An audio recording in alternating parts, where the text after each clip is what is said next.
Yogg-Saron takes over FYRAKK? What the hell? Well, I mean, he's being mind-controlled. Look, FYRAKK, I think, was already a violent dude to begin with. Being mind-controlled, I think, is only going to make him more violent. So I don't think he's completely mind-controlled.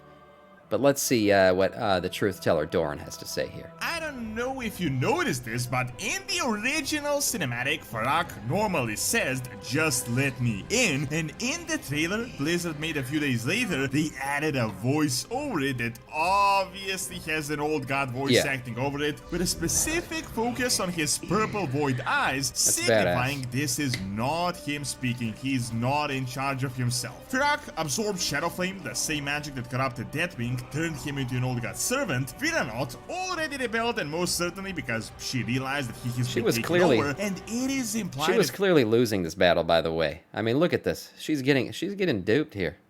And I don't even think he's calling on the void yet. I mean, he's not really purpley here, but she was FYRAKK's.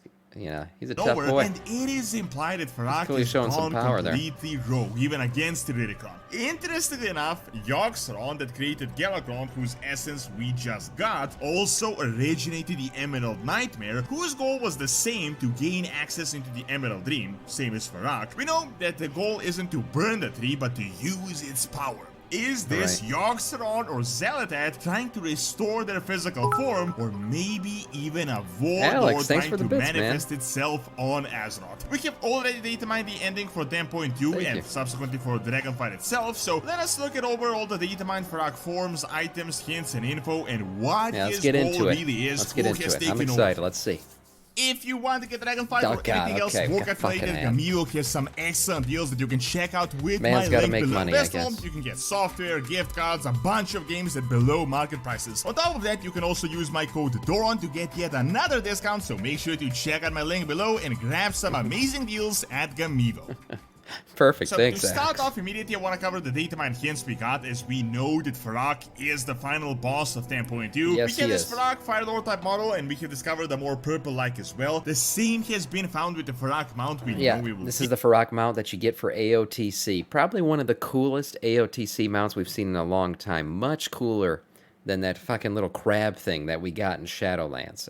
This is awesome. I'm definitely going to use this. Yeah, the really void one and the fire one, which obviously signifies the duality of Shadowflame. We have also discovered the two versions of his axe. As you know, Shadowflame is a mix of the void and elemental magics, and we know that this is the magic that took over Deathwing's mind. Furthermore, in 10.2 PTR, we have discovered this really strange void artifact with an old god writing on it, where the quest giver says that there are numerous rumors of a void being in a blade, which obviously signifies that Xal'atath is going to appear at any moment now. It is no secret that old gods are all over the Dragon Isles in the Void, although obviously none of this has been confirmed, but it has been heavily foreshadowed pretty much since the start of the expansion, making a Void expansion the most likely option at this point of this year's BlizzCon. Now, to get you up to speed, if you missed the past 2 weeks of the other new data mine information, keep in mind there are some big spoilers coming for the actual ending of Dragonflight itself. Spoilers, so not really. Blizzard we know we're confirmed beat that the old god expansion won't be happening, but they only said it in regards to the whole expansion being about them. They said this in the context of wanting to do more than just one single team in one expansion. That's fine. I mean, they could have said an old god expansion wasn't happening for BFA too. They basically saying that it's not all about old gods. We've never actually gotten an all old god expansion.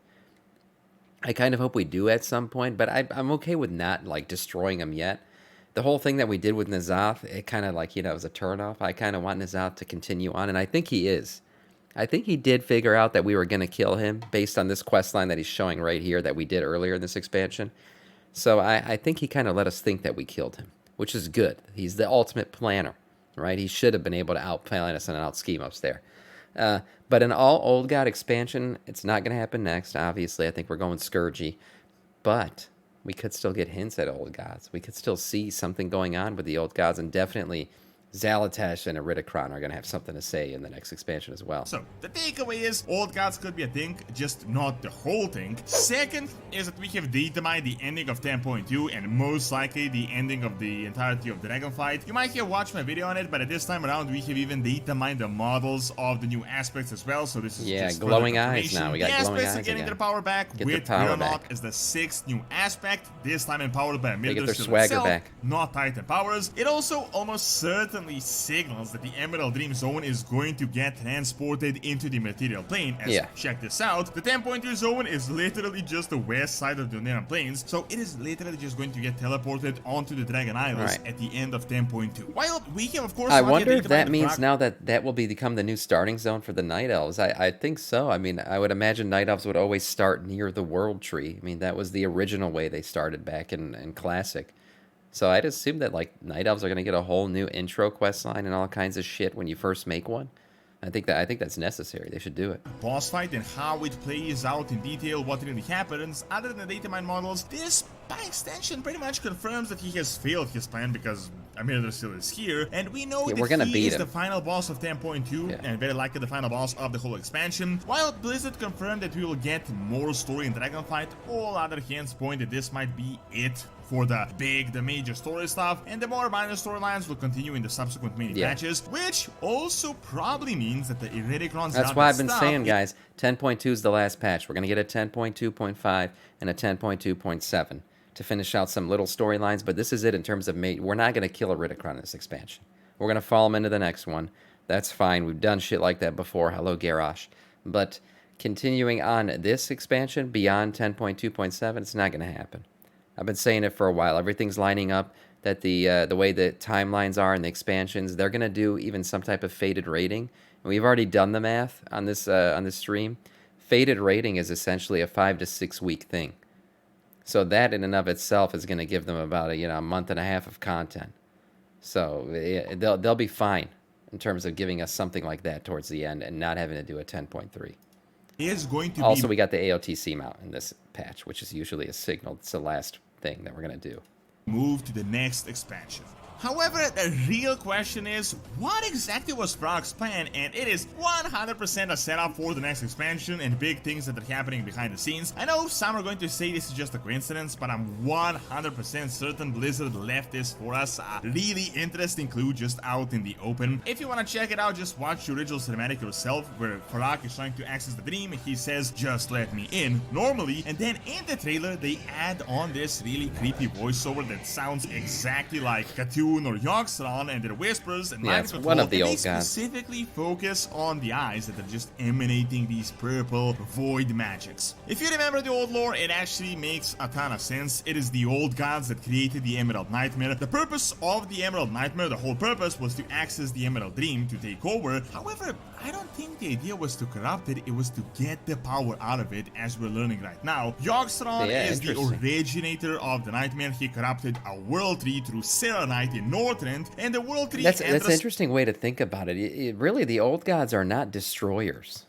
They're not. When you think about it, the old gods aren't out to destroy our world or wreck it or set everything aflame. No, they're out to corrupt. They want to gather power from things, corrupt things, churn things over to kind of their way. But they're not out to, like, just explode and destroy worlds, kind of how Sargeras was. So I never really thought about the Emerald Nightmare being a way to access. I used to think it wants to destroy the Emerald Dream, but no, it's just a way to get in and kind of corrupt it.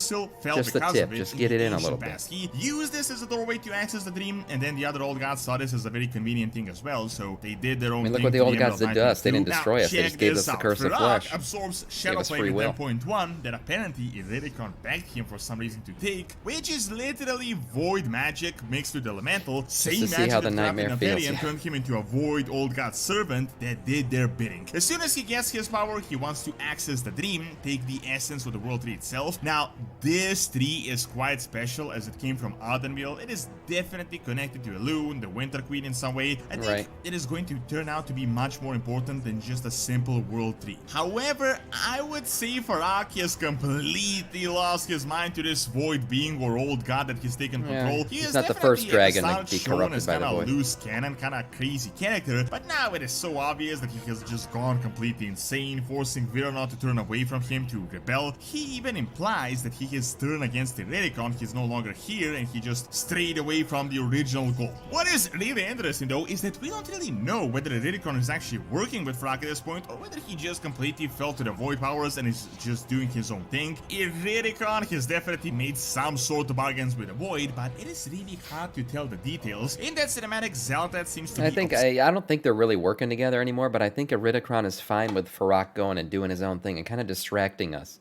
from the fact that, you know, he just walked through a fucking void portal and he's clearly doing something on the other side now. I mean, who wouldn't want to do something with Xal'atath on the other side of a portal? But I'm just saying, he probably went over, and he knows that FYRAKK's over here, you know, fucking around doing some kind of crazy shit, but he's okay with that, because right now FYRAKK has all of our attention, which allows him to kind of work, you know, unimpeded. He's not worried about us.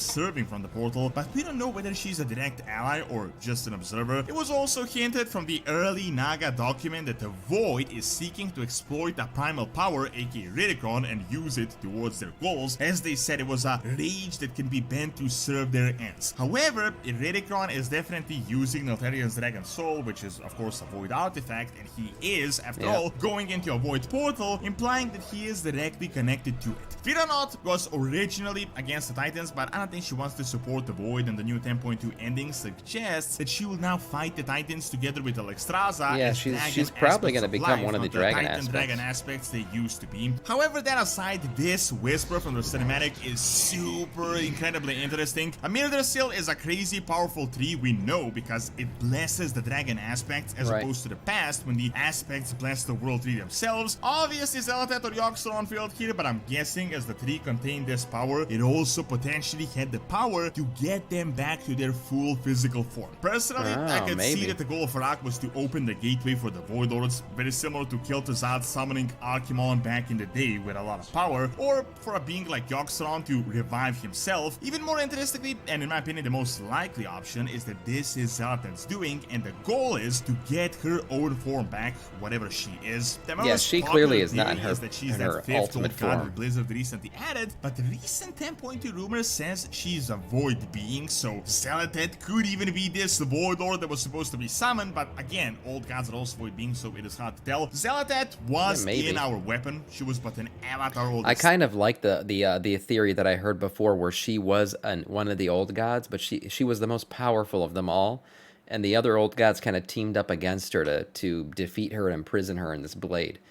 So now she's kind of going back on a revenge mission to get her power back and then fuck them all up for what they did. I kind of like that storyline. I'm not sure if that's the direction things are going to go, though, but it does sound pretty cool. Time, and obviously she would need some incredibly potent power source in order to get back to like that huge power level. Now, my guess is that since the old gods or the Void failed to the old gods FYRAKK, they don't necessarily work together. They just kind of do their own thing. Do something else together with FYRAKK that is going to start 11.0, the next expansion. It also kind of perfectly lines up. 10.2 release and finale. FYRAKK's defeat cinematic will almost certainly happen a few days prior to BlizzCon on BlizzCon, and then on BlizzCon we will learn how this expansion is going to continue and how they're going to bounce exactly from that. Most importantly, I think almost we're 1 month going to learn away. who was really mind controlling FYRAKK, and it is all going to be tied to 11.0. Thank you for watching. Check out how Xal'atath is returning by clicking on the screen, and check out my video on Slavic Pirates and Vikings by clicking on the screen as well. See you next time. He literally just dropped this a couple minutes ago. It's a good one, though. I'm excited to see where FYRAKK ends up going. We're going to obviously fight him. We're going to kill him. And we'll see what happens with the old gods going forward. I see a Scourge expansion coming. You know, there is old god influence when it comes to the Scourge, so they'll be there. We'll see how much they're going to do.